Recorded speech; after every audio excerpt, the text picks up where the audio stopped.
The unspoken pressure, Federer's controversial remarks on Eala and the hidden realities of women's tennis in the polished world of professional tennis, where press conferences are often a carefully orchestrated dance of pleasantries and endorsements.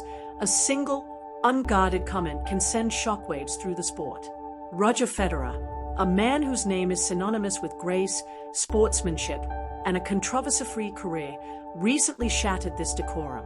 During a routine news conference in Basel, a seemingly innocuous question about the future of women's tennis led to a moment that would ignite a firestorm of speculation and debate.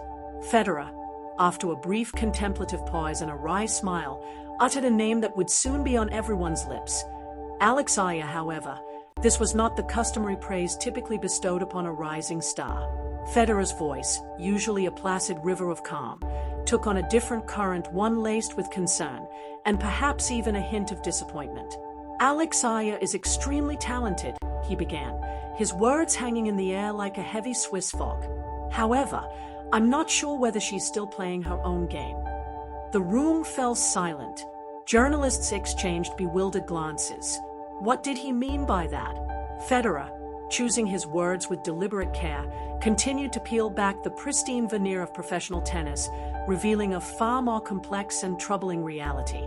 He spoke of the relentless machinery of sponsorships that surrounds young athletes, the crushing weight of expectations from national federations, and the ever-present danger of a young player becoming more of an investment than an individual. Then came the sentence that would set the internet ablaze. These players may sometimes be controlled by those who are meant to protect them. Additionally, I'm concerned about what I've heard about Alex's circumstances. He didn't need to elaborate. The implication was as clear as a sunny day at Wimbledon. Something was amiss in the world of Eala, something hidden from the public eye. So profound was this concern that even Roger Federer, the sport's elder statesman, felt compelled to speak out. The damage or the truth, depending on one's perspective, was done. Within hours, the clip of Federer's remarks went viral. Twitter exploded with hashtags and hot takes. Reddit threads became virtual detective agencies, with fans dissecting every word, every nuance of his statement. YouTube channels scrambled to produce in-depth analyses, each offering their own interpretation of Federer's cryptic warning.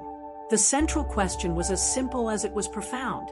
What is the sinister secret of Eala? For a young player still carving out her identity on the WTA circuit, this was the last kind of attention she needed. Yet, for the tennis community, Federer's words had unlocked a door that many had long suspected was there, and now, everyone wanted to know what lay behind it. To understand the seismic impact of Federer's comments, one must first understand the narrative of Eala. She is not just another promising talent. She is a national hero, the pride of the Philippines. As the first Filipino to win a Grand Slam championship, albeit in the junior division, her victory at the 2022 U.S. Open girls singles was more than a personal triumph. It was a moment of collective joy for a nation that had yearned for a tennis superstar to call its own. Born in 2005, Eala was a prodigy from the start. Her parents, recognizing her immense potential, made a decision that would shape the rest of her life. At the tender age of 11, she was sent to train at the prestigious Rafael Nadal Academy in Spain. While most children her age were navigating the complexities of middle school, Alex was living the disciplined life of a professional athlete, thousands of miles from her family, honing her skills on the clay courts of Europe. The academy sharpened her talent, and she quickly rose through the junior ranks, her name becoming synonymous with the future of Filipino tennis. But this meteoric rise came at a cost. The weight of a nation's expectations rested on her young shoulders. Every interview, every post-match press conference, every sponsorship deal was a reminder that she was playing for more than just herself. She was playing for an entire country. And under that kind of pressure, something invariably changes. By the time she turned professional, Eala had already spent more time in the spotlight than most players do in their entire careers.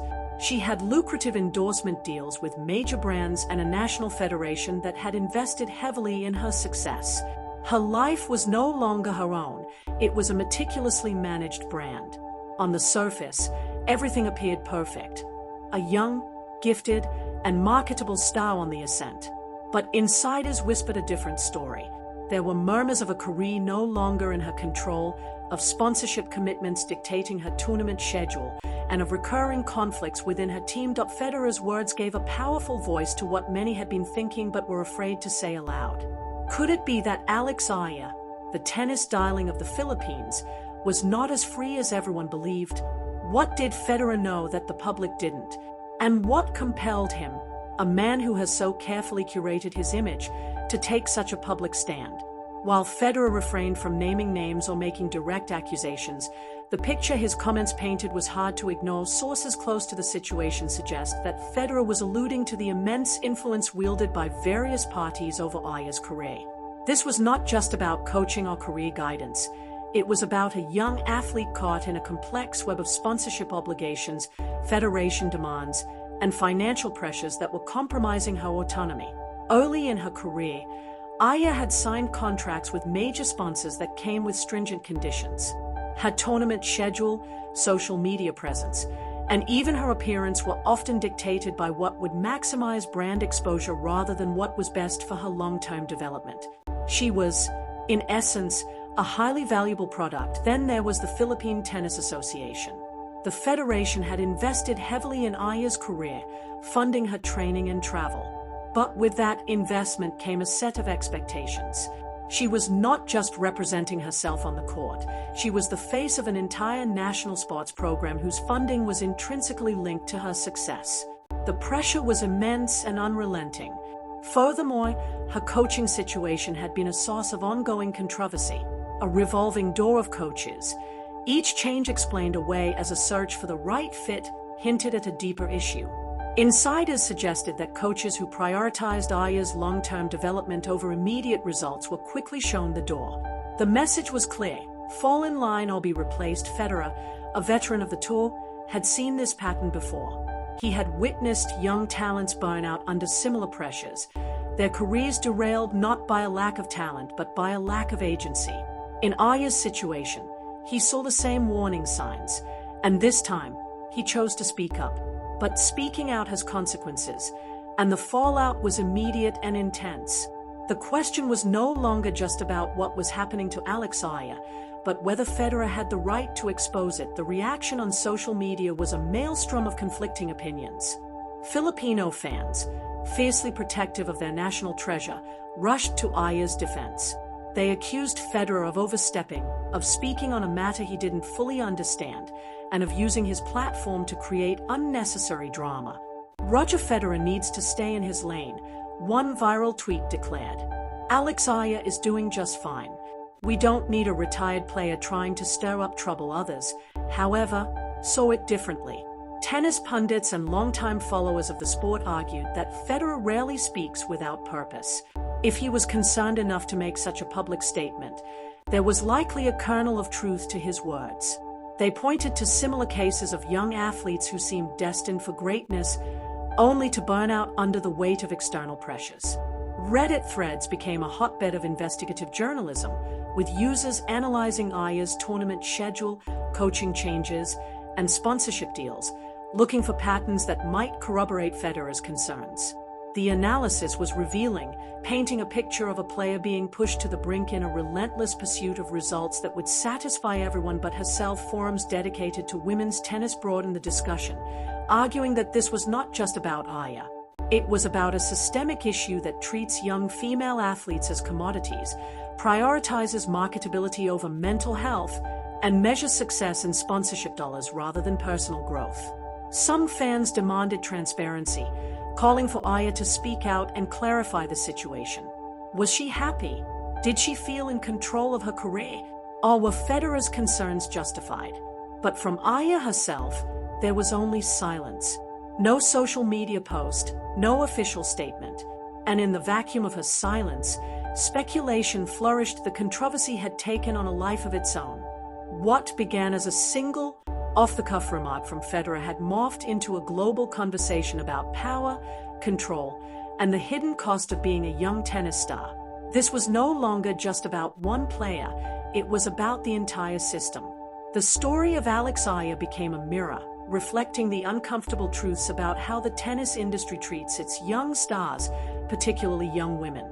The pressure to perform, the suffocating sponsorship commitments, and the national federations that view players as assets rather than individuals. These were the painful realities that Aya's situation brought to the forefront. Consider the number of teenage girls who enter the world of professional tennis with dreams of glory, only to burn out before they reach their mid-20s. How many promising careers have been cut short not by injury or a lack of talent, but by a system that failed to protect them? The mental health crisis in women's tennis has been well documented, with players like Naomi Osaka and Simona Halep speaking openly about the toll of relentless pressure. But Aya's predicament highlighted another, more insidious issue: the lack of autonomy.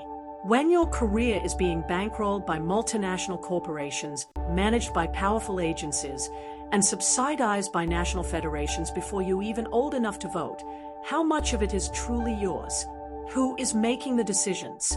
And who stands to profit from your success or your failure? Federer's comments forced these uncomfortable questions into the light. And the fact that there are no easy answers is what makes them so unsettling.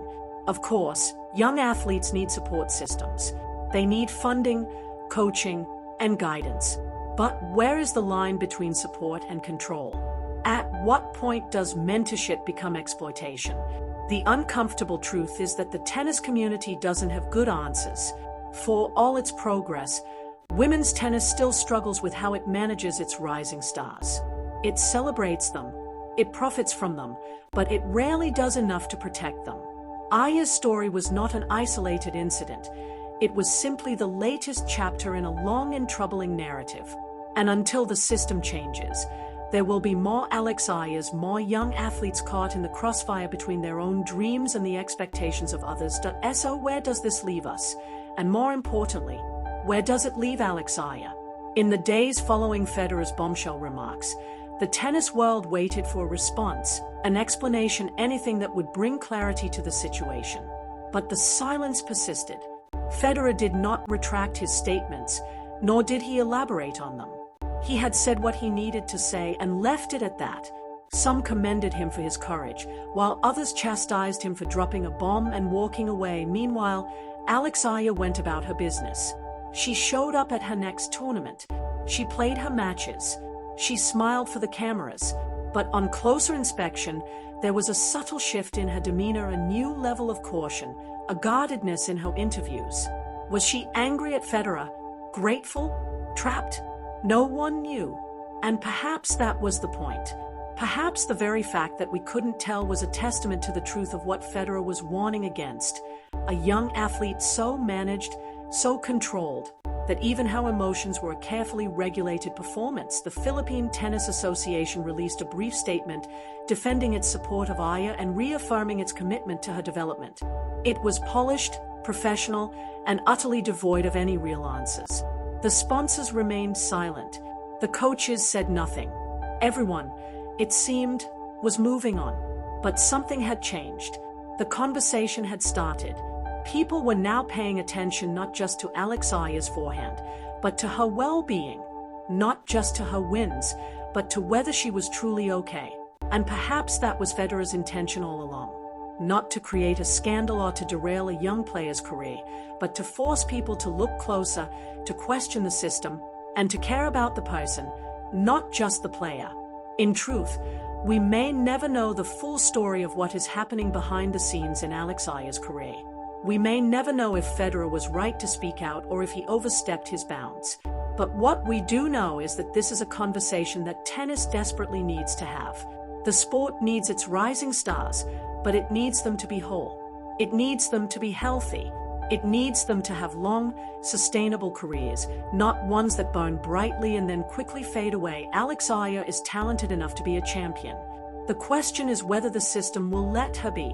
Roger Federer's comments opened a door that the tennis world didn't even realize it needed to walk through. The story of Alex Aya is no longer just about one player. It has become a symbol of how the sport treats its most vulnerable and promising talents. Whether you believe Federer was right to speak out or that he went too far, one thing is certain: this conversation is far from over. The real question is not just what happens next for Alex Aya, but for every young player who is trying to navigate the treacherous path between support and control, between aspiration and expectation. Because if we don't address it now, in a few years, we will be having this same conversation about another talented teenager, wondering what went wrong.